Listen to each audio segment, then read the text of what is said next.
My name is Natalie. I'm 27 years old, and until 6 weeks ago, I thought I knew exactly who I was. A kindergarten teacher living paycheck to paycheck in a cramped one-bedroom apartment filled with secondhand furniture and too many plants. I wasn't rich, but I was content. Or at least I thought I was. Then the phone call came shattering the fragile world I had built for myself. My grandparents, the only two people who had ever truly seen me, had been killed in a car accident caused by a drunk driver. The police officer told me they didn't suffer, but those words did little to numb the sharp, endless ache inside me. Their loss felt like the ground had given way beneath my feet. I grew up more in their home than in my parents'. My father, Richard, was always too busy chasing money, clawing his way up the corporate ladder, while my mother, Diane, orbited in social circles that only cared about handbags and cocktail parties. They gave me the basics: food, shelter, clothes, but never warmth. My grandparents were the ones who gave me love. They were wealthy, though you'd never know it by the way they lived. Grandpa Harold still drove his pickup from the 90s, and Grandma Elizabeth clipped coupons from the Sunday paper. Their home wasn't just four walls. It was a sanctuary, where I could breathe, laugh, and be a child without fear of being dismissed. They taught me the kind of lessons my parents never bothered to. My grandfather showed me how to grow tomatoes in the garden, how to fix things with patience instead of anger. My grandmother baked cookies with me, taught me to sew buttons back on my shirts, listened to every silly childhood story I had as though it mattered. They showed up to every school performance my parents skipped. They clapped the loudest, their eyes shining with pride, while two empty chairs sat where my parents should have been. Even as an adult, Sunday dinners with them were my ritual. I'd bring food, help them figure out their smartphones, and listen to their stories of building their logistics company from a single truck into something powerful. They weren't just my grandparents. They were my parents, my friends, my home. And suddenly they were gone. 2 weeks after the funeral, I was called into their lawyer's office. I expected grief, maybe some paperwork, but nothing could have prepared me for the storm that followed. My family was already there when I arrived. My father with his impatient watch checking, my mother clutching her designer handbag like armor, my younger brother Jason with sunglasses indoors, and entitlement radiating from every pore. My Aunt Pam and Uncle Steve completed the circle of self-interest. None of them had been there for my grandparents in years, yet suddenly they were all gathered like vultures sensing a carcass. We sat around the polished oak table, tension heavy in the air. The attorney, Mr. Goldstein, adjusted his glasses and began reading the will. My pulse quickened when I heard the words, every asset, every dollar, every property, every share of the company was being left to me. $26 million. Not a cent to my father, mother, brother, or aunt. The silence was deafening, then exploded into chaos. My father leapt to his feet, shouting that it was ridiculous that a kindergarten teacher couldn't possibly handle such wealth. My mother's voice dripped with venom as she insisted the money belonged to the family. Jason slammed his hand against the table, demanding a share for his next big venture. Aunt Pam accused me of manipulation. I sat frozen, stunned, the words 26 million echoing in my skull like a curse. Then Mr. Goldstein pressed play on a video message. And there they were, my grandparents, alive again, on the screen, sitting side by side on their old sofa. My chest ached at the sight of them. Their voices filled the room, steady, deliberate. They spoke directly to us, explaining their decision. They called my father and aunt out for prioritizing wealth over relationships, for treating them as tools instead of parents. They spoke of integrity, of hard work, of values. And then they said the words that made my throat tighten. I was the only one who had lived those values, the only one they trusted with their legacy. When the screen went dark, my father's face twisted with rage. He shouted that they'd been senile, that the will was invalid. My mother turned on me with a sugary tone, coaxing me to share the money for the sake of family. Jason mocked me, calling me naive. Aunt Pam whispered poison about betrayal. Their words circled me like wolves, each bite sharper than the last. I wanted to run, to scream, to cry. Instead, I sat still, clutching the thick envelope the lawyer had placed in front of me. It contained documents, keys, the weight of everything my grandparents had built. The room descended into shouting, accusations, threats of lawsuits. My father grabbed my arm as we left his grip, bruising his voice a hiss. This discussion isn't over. You'll come to our house tonight and we'll sort this out. Don't think you have a choice. I nodded numbly, too broken to resist. My family left in their gleaming cars while I sat in my 10-year-old sedan staring at the envelope on the seat beside me. What should have been a blessing already felt like a curse. I had inherited not just wealth, but a war. And the people leading the charge against me were my own blood. I drove home in a haze, the city lights blurring through my tears. The envelope sat heavy in the passenger seat, like it was breathing, like it was waiting to devour me. By the time I reached my apartment, my hands were shaking so badly I could barely unlock the door. I dropped everything on the kitchen counter and sank onto the floor, curling my knees to my chest. I had imagined grief would come in quiet waves, but this was a storm grief twisted with fear, anger, and betrayal. I didn't sleep that night. Every time I closed my eyes, I saw my father's face twisted in fury. My mother's cold calculation, Jason's sneer. The people who were supposed to protect me looked at me like prey, and beneath that, the ache of losing my grandparents tore me open all over again. I wanted them back more than I wanted a single dollar. The next evening, I forced myself to go to my parents' house. Part of me still believed in some fragile hope that maybe if I explained how overwhelmed I felt, they would offer comfort, or at least understanding. Instead, I walked into a battlefield. They were all there. My parents, Jason, Aunt Pam, and Uncle Steve clustered around the living room like a tribunal, wine glasses in hand, faces tight with expectation. My father gestured for me to sit, his tone deceptively calm. "We need to be practical, Natalie. $26 million is far too much responsibility for you. We'll take it from here." My stomach nodded. "It's not just money," I whispered. "It's their trust, their legacy.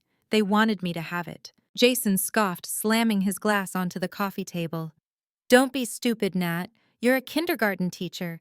You have no idea what to do with that kind of wealth. I've got investments lined up. We could double it in a year." My mother leaned forward, her smile brittle. "Sweetheart, of course you'll still have plenty. We'll set you up with a nice allowance. But the bulk of it, well, that belongs to the family. Think of it as doing your duty." Her words made my chest burn. My duty.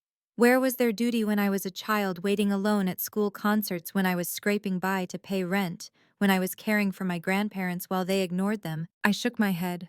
"No, I can't." They were clear. "They didn't trust you with it. They trusted me." The room went cold.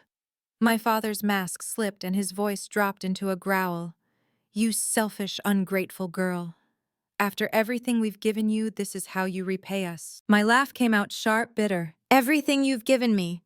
What exactly was that neglect, silence, the bare minimum while Grandma and Grandpa gave me love?" Aunt Pam cut in, her voice shrill. "You manipulated them. You spent all that time with them, buttering them up. Don't think we don't see what you did." I stared at her in disbelief. "I spent time with them because I loved them, because they were my family.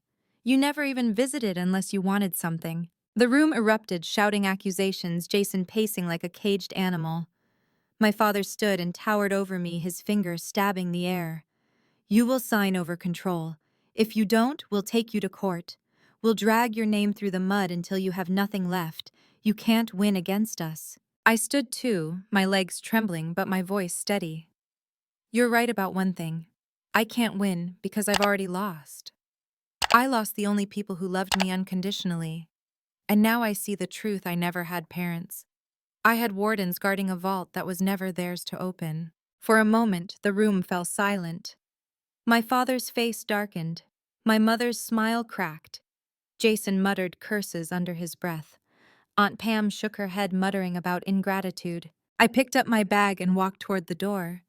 My father's voice followed me, low and venomous. "This isn't over, Natalie. We will get that money." I paused at the threshold, my hand on the doorknob. "You can try," I whispered without turning back. "But you'll never have what Grandma and Grandpa gave me. You'll never have their love." When the door shut behind me, I exhaled a breath I didn't know I'd been holding. Outside, the night air was cold, but it felt cleaner than anything inside that house. I didn't know what would come next. Lawsuits, threats, manipulation, but for the first time I wasn't afraid. Because even though I stood alone, I carried my grandparents' love and trust with me. And that was worth more than $26 million. The weeks that followed blurred into a twisted mix of grief and battle. Every day seemed to bring a new blow from my family, letters from attorneys threatening to challenge the will, phone calls I let go unanswered, Jason's endless barrage of texts accusing me of ruining our family's future. I stopped checking my voicemail because every message was just another demand sign over the money, Natalie. Do the right thing, think of your brother, don't be selfish. But I wasn't selfish. For the first time in my life, I was holding on to something that was truly mine. Still, the pressure was suffocating. I'd come home from teaching, collapse on the couch, and clutch the envelope of documents like it was a lifeline. My grandparents' faces on that video replayed in my head every night, the calm in their voices, the certainty in their decision. I tried to let their faith steady me, but sometimes I felt like I was crumbling under the weight of it all. It didn't take long for the whispers to spread. Colleagues at school started treating me differently, their eyes curious, some envious. Friends reached out, some with genuine concern, others with thinly veiled interest in what I might do with the money. I realized how quickly wealth can turn people into strangers, how even kindness could hide a calculation. One Saturday, I decided to visit my grandparents' house. The keys had been in the envelope, and though I'd avoided going, something pulled me there. Walking into that house was like stepping into a time capsule. The smell of cedar and cinnamon still lingered, their photographs lined the walls, half-finished crossword puzzles sat on the kitchen table. For a moment, I sank into their armchair and let myself pretend they were just in the next room. And then I wept. I wept for them, for the love I'd lost, for the family that had turned on me. When I finally lifted my head, I noticed a locked drawer in Grandpa's desk. The key slid in easily, and inside was a stack of letters tied with string. They were addressed to me. My hands trembled as I opened the first one. Grandpa's handwriting spilled across the page, steady and familiar. If you're reading this, it means we're gone. And it also means the wolves have begun circling. Don't let them devour you, Natalie. We left you this legacy not because of what you'll buy, but because of who you are. You're the only one we trust to protect what we built. Remember, the money is a tool. Don't let it turn into chains. Each letter was the same gentle advice, stories from their lives, reminders of resilience. My grandmother's notes were tucked in between, full of warmth and encouragement. I clutched the bundle to my chest, sobbing, but for the first time since the inheritance, I felt anchored. They had prepared me. They had known this storm was coming. Armed with their words, I went back to the lawyer. Mr. Goldstein listened patiently as I told him about the harassment. He assured me the will was ironclad, that my family's lawsuits wouldn't stand. They'll try to scare you, Natalie, he said, his eyes kind. But legally, they don't have a leg to stand on. Hold firm. And I did. Each time a new threat came, I reminded myself of those letters. Each time my father's words echoed in my head, selfish, ungrateful girl, I reminded myself of my grandparents' voices calling me loved, calling me worthy. Then came Christmas.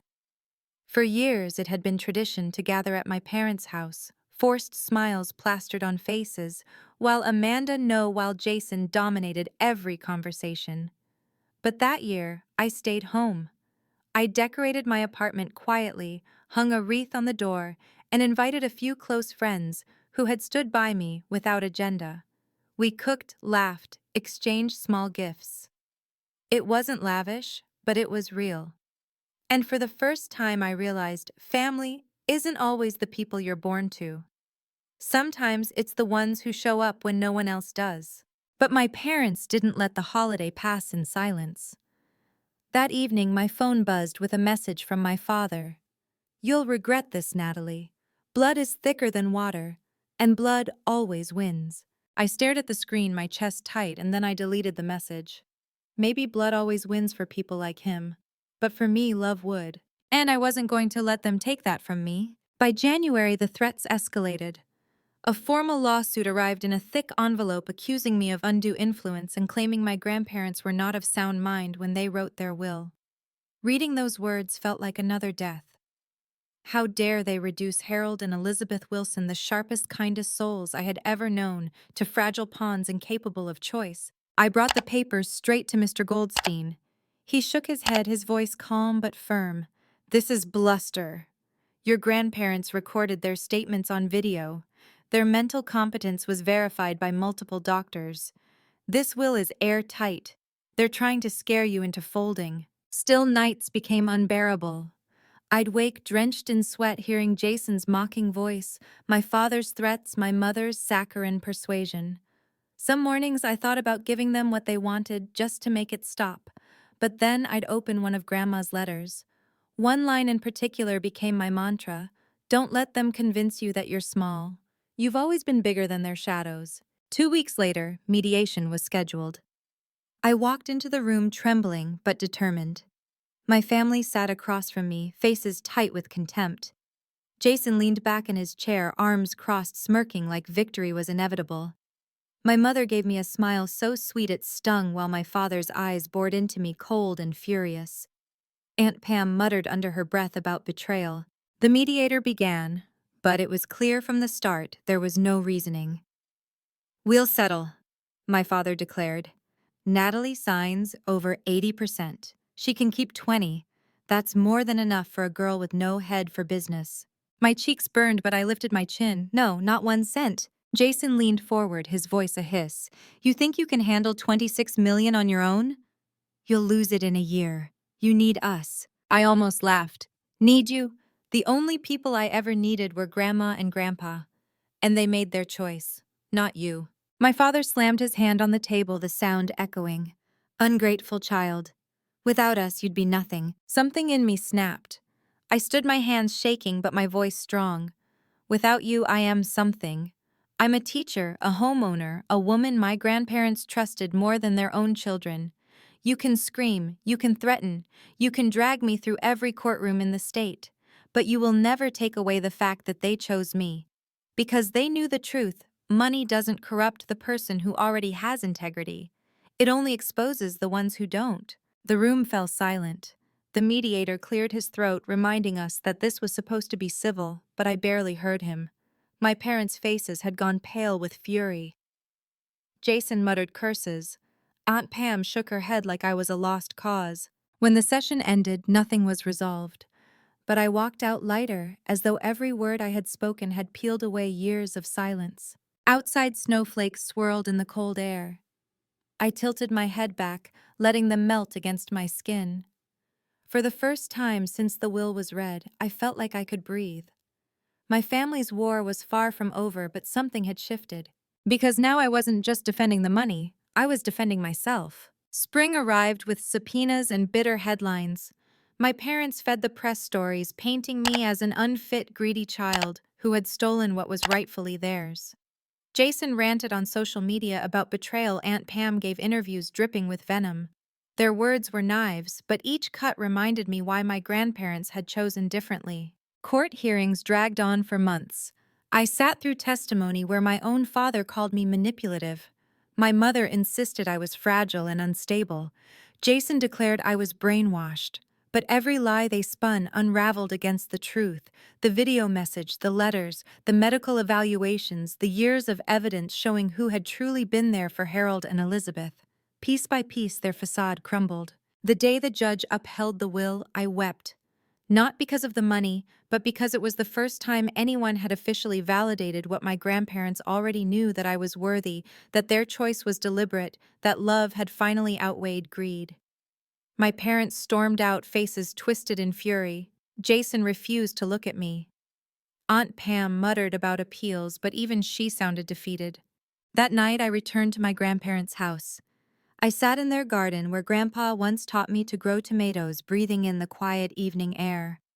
I thought about everything the money could buy: houses, cars, vacations, but none of it compared to the gift they had truly given me: freedom. Freedom from chasing my parents' approval. Freedom from being invisible. Freedom to build a life rooted in love, not fear. I decided then that their legacy would not rot in bank accounts or vanish into shallow indulgence. I set up a foundation in their names, dedicated to funding scholarships for children who had been overlooked, the way I had to support teachers like me, to give hope where neglect had left scars.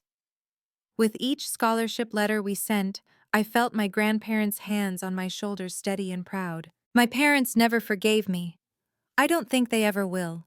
But I've learned that forgiveness isn't always about waiting for someone else to change, it's about choosing peace for yourself.